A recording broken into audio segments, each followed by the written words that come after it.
আমার ছেলে প্রতিদিন অফিসে যায়, 8টায় ছুটি হয়, কালকে 7টা বাজে আমার ছেলেরে অফিস থেকে গিয়ে ধরে নিয়ে আইছে।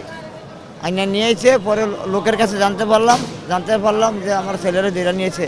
ছেলেরে ধরে নিয়েছে কী কারণ? আমার ছেলে হলো শিশু মানুষ, তখন তারা কেউ কিছু বলতে পারে না।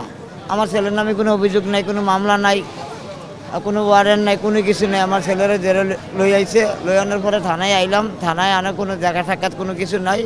তারপরে আজকে আইলাম থানায়, বলে যে কোর্টে পাঠাই দিছি, কোর্টে যাও, এবং করতে আছে। আমার ছেলে এই 14 বছর বয়স, আমার একটা সন্তান নেই, আর কোনো ছেলে নেই, কোনো ছেলে মেয়ে নেই। আমার এই সন্তান লই আইছে। আমার ছেলে যদি অপরাধ হইতো, তার নামে মামলা থাকতো, থাকতো। আমার ছেলেরে দেশে অরাজকতার লাগছে, আমার ছেলেদের কোনো যারা অপরাধ করছে তাকে বিচার হইব।